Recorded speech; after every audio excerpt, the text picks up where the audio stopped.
In Autofiles, we tell the story of a group of French, Italian, American and Brazilian racing drivers.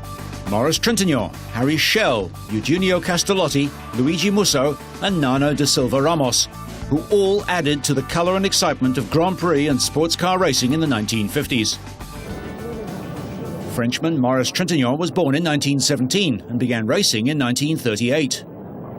He was the youngest of 5 brothers, the eldest of whom, Louis, had been killed in 1933 driving a Bugatti. Although the family sold the car, the younger Trintignant bought it back and raced it before and after the Second World War.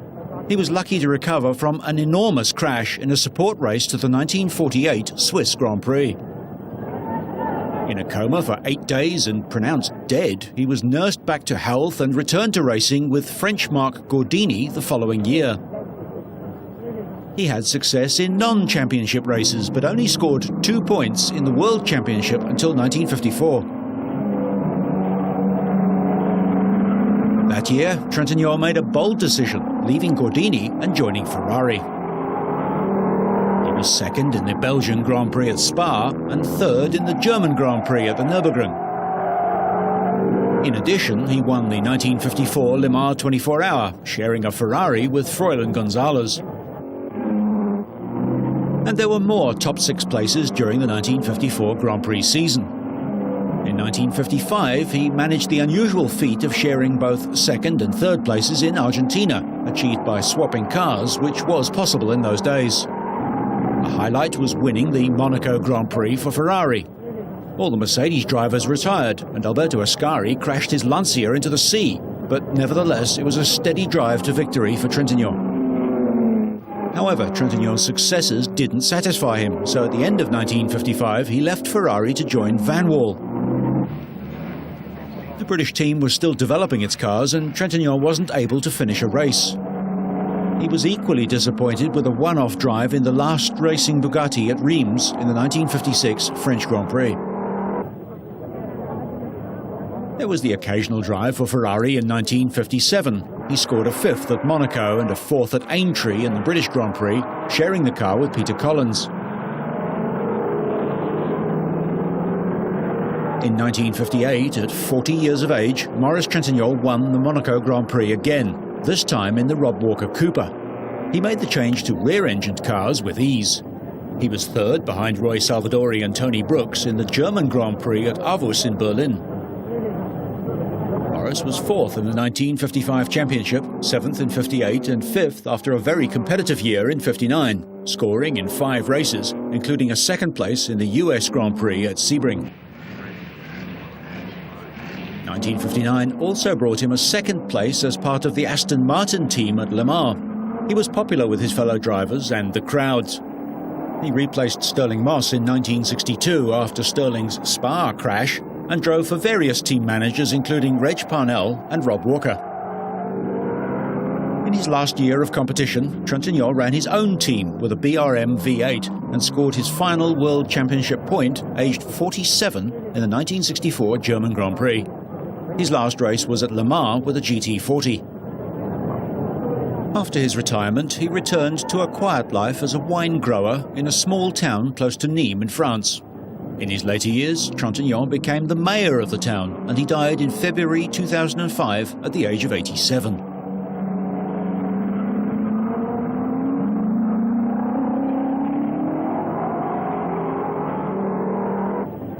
Franco-Brazilian Hermano Nano da Silva Ramos raced in Grand Prix and sports car races in the 1950s. I drove for several years for Gordini, and he was a very nice man, so I was very faithful to him. But in fact, the cars, as you know, were not that fast and that reliable, so I didn't have too many successes with him. And then I drive for Maserati, the day Maserati, you know, of Formula One, for 4 or 5 races. And then, you know, I retired by the end of 59 when I was in the Ferrari team for the sports team.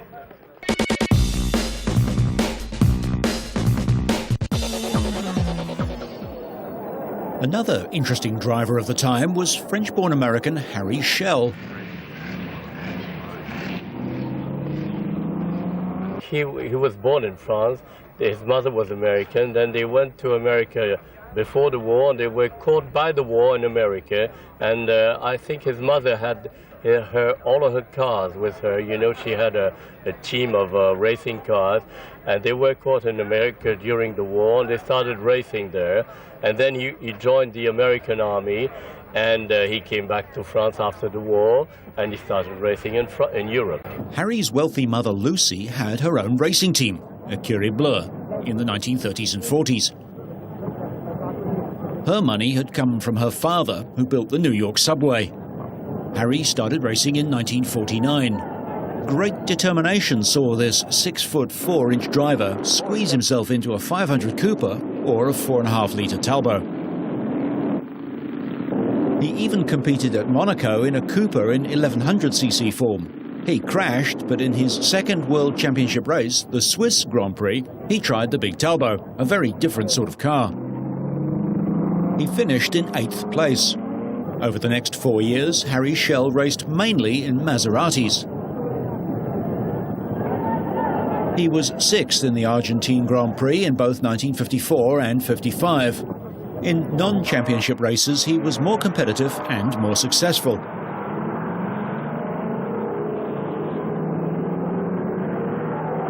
Harry lived in Paris and ran a bar, the Action Automobile, frequented by Nana da Silva and a Spanish nobleman, Alfonso de Portago.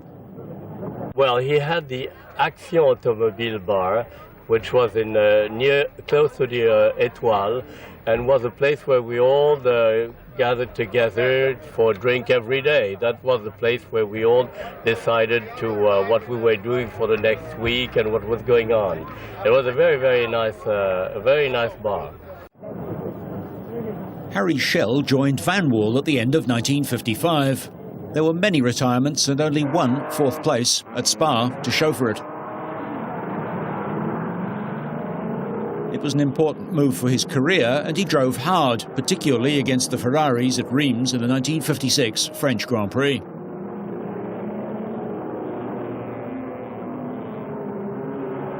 When English drivers Sterling Moss and Tony Brooks arrived at Van Wall in 1957, Schell rejoined Maserati, partnering Juan Manuel Fangio.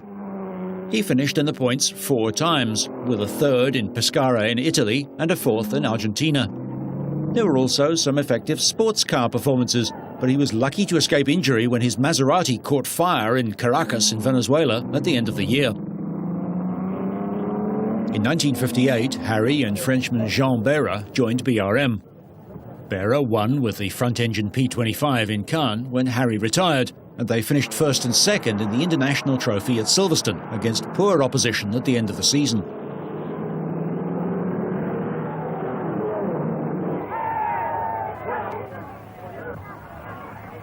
BRM provided Schell with his best ever Grand Prix results, scoring on no less than 7 occasions in the championship.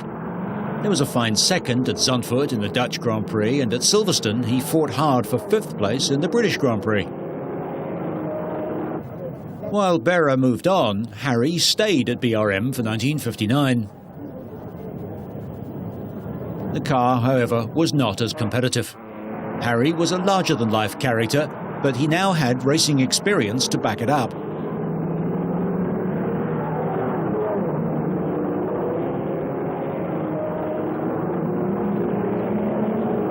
At 39 years of age, Harry Schell could have been considered a late developer, but at the peak of his driving career. When British Racing Partnership invited him to join their team and become their #1 driver, they knew that he would be an asset and that he had ambition. He'd already shown that he could handle the new breed of rear-engined cars with his own Cooper in Formula 2 races.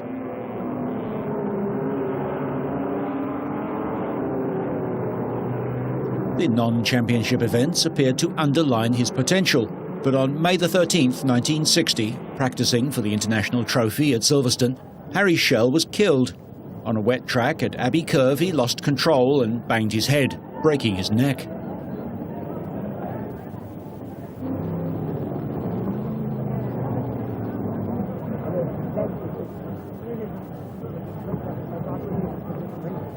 Bruce Halford was a Formula One privateer at the time.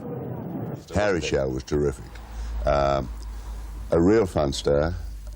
Regrettably, he got killed just in front of me. He was a better driver than people gave him credit for. So. I think he was. But you don't... I mean, this is what I think all we old farts here think back on. We had fun, and there were characters.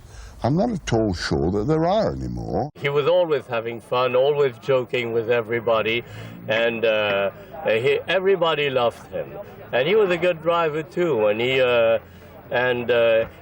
you know, Fon Portago, I raced with Fon Portago and Harry at Silverstone, and he was a very good friend of Fon Portago, who died in the Mille Miglia crash, as you may remember, and was a very good driver and very good at bobsleigh, at horse riding in the Liverpool Grand Steeple. And once we drove at Silverstone together, and he had a Ferrari, not a works Ferrari, but his own Ferrari that he bought, a Formula One Ferrari, and he was faster than my Gordini on the straight, but I would catch him on braking. And I remember that on the last lap, he didn't want to brake to be ahead of me at the finish line, and he went off the road and broke his leg.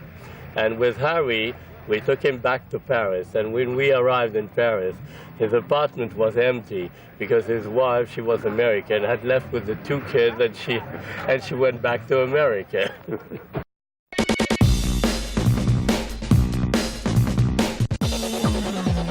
In 1955, Nino Farina announced his retirement, and Alberto Ascari died.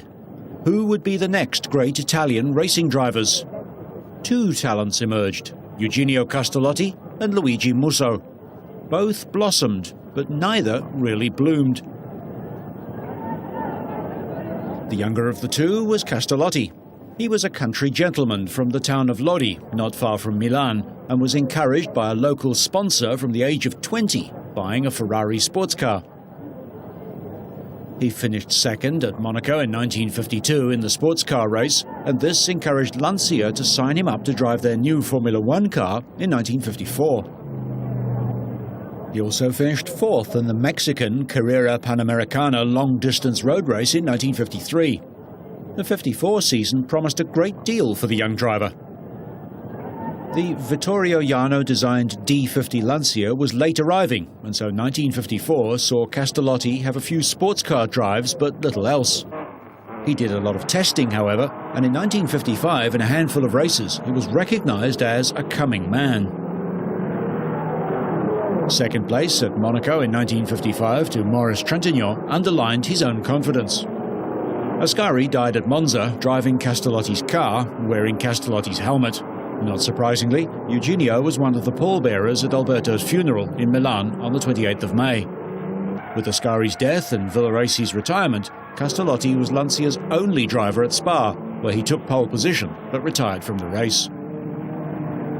Within 2 weeks, financially troubled Lancia was sold to Fiat, and the racing team was taken over by Ferrari.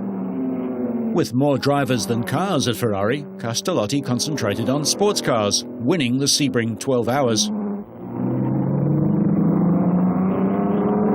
1961 world champion Phil Hill was on the fringes of Ferrari at that time. I never knew him well because he was already well established when I came along as a very junior driver. But he was a very fine driver. I remember at Le Mans in 1955, the first time I drove an official Ferrari car. I had driven a number of years private cars. I had a car of my own, a 212, that had been involved in a fatal accident at Le Mans. And I bought from Luigi Canetti the thing and fixed it up and repaired it and ran it at home. But I remember, and Castellotti had a car like that. But when I got to driving at Le Mans in 1955, I remember very well following behind in one of those 121 LMs, those inline sixes that Ferrari had 3 of that year. And I considered it was a great pride for me to be able to stay on his tail there for a couple of laps, because he was the #1 guy on the team, and I had great admiration for him. I was very fortunate because when before I joined Ferrari, I used to drive for Lotus, as you know, and Castellotti and Musso before they joined Ferrari were with Oscar. And I used to race against them several times with the Lotus. In 1956, Castellotti won the Mille Miglia for Ferrari in atrocious weather conditions. Friction in the team had already begun to develop between Luigi Musso and Castellotti, who was dogged with unreliability during the season. He scored a 4th place at Monaco when he took over Fangio's discarded car, and in the French Grand Prix at Reims, he fought it out with teammate Peter Collins all the way. In the end, the Englishman won. Reliability problems saw him fail to finish in the points for the rest of the year. He wasn't helped by a fierce duel with Musso during the early stages of the Italian Grand Prix, when both cars had mechanical problems. The rivalry with Musso and a love affair with Delia Scala, a great Italian opera singer, saw his private life becoming public knowledge. As the pressure was building, he went on holiday to Florence, but Enzo Ferrari called him back to Maranello. Jean Beira had broken the lap record at the Modena circuit for Maserati, and Ferrari decided that Castellotti just had to take it back again.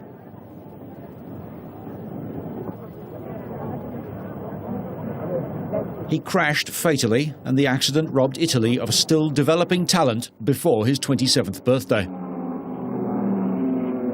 Well, Castellotti I didn't know too well. He had a short career, but I remember him in several races like Monte Carlo, like Reims, and I remember that he was a very, as our friend Robert Manzon just said, an impatient driver.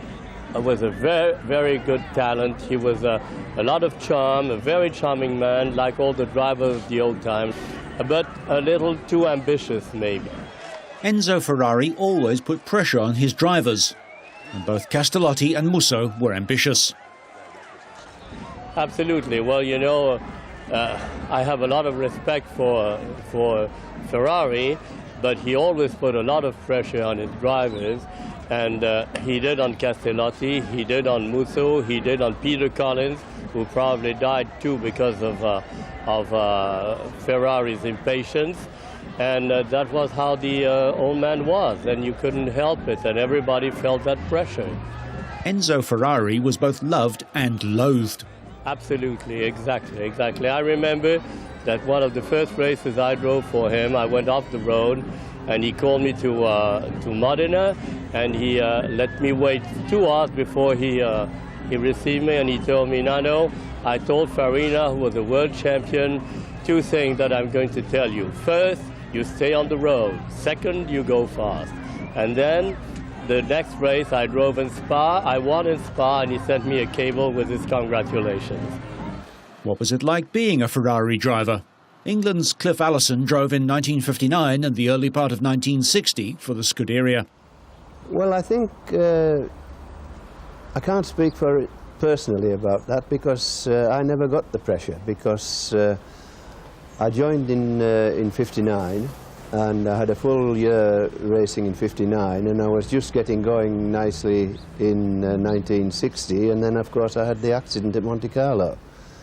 So I wasn't there long enough to experience the pressure myself, but I know Peter and Mike didn't. I don't think he was of a stronger character. I think he could ride over it, but it certainly affected Peter.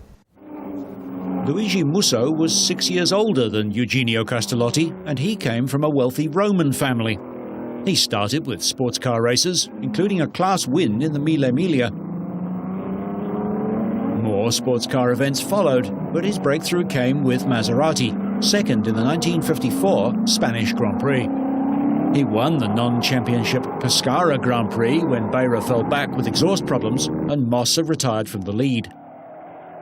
However, even third in the 1955 Dutch Grand Prix at Zandvoort and fifth behind the Mercedes team in the British Grand Prix, making him the top non-Benz driver, didn't meet his ambitions. Musso then joined Ferrari for 1956 and shared a car with Fangio to win the Argentinian Grand Prix early in the year. Then he had a crash in a sports car at the Nürburgring and broke his arm quite badly, which kept him out of racing until Monza at the end of the season. It was here that a fierce duel between Castellotti and Musso was followed by the refusal of Musso to give up his car to Fangio. Musso then had a steering arm problem and he crashed out to retirement. Peter Collins saved the day for the Argentine, handing over his car to enable Fangio to win the World Championship. With this unselfish move, Collins not only gave away the win, but gave away his chance to win the World Championship.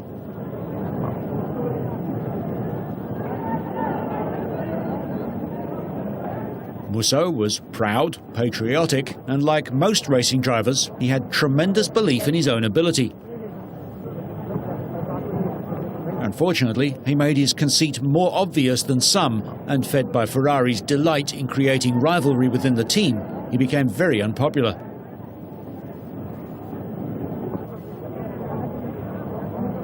Phil Hill saw this firsthand. There was sort of a British conspiracy against Musso as far as Peter and Mike were concerned. They both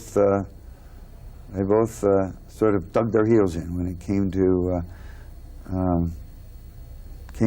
trying to beat Luigi. And, I think he was a very fine driver. At times he was brilliant. I don't think he was ever really first top-line driver.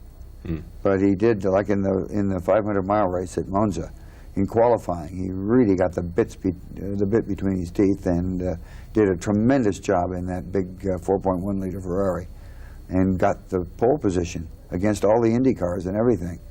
And Dan Gurney and I were standing in the infield at Monza. It was easy to do because the banking was half underground and half above, and so you could stand there and look down in the cockpit of the cars going by. And Musso just had been reading all those things that were being said about him in the Gazzetta dello Sport and all that, and just was all arms and elbows, and the car was sideways and this way and that way, all the way around. That was just a tremendous lap that he turned in there. In 1957, Musso was the most successful of Ferrari's drivers, mainly because he wasn't as quick as the others in the fragile cars and didn't break them. Surely, World Championship success wasn't far away. We'll find out what happened to Luigi Musso in the next Autofiles.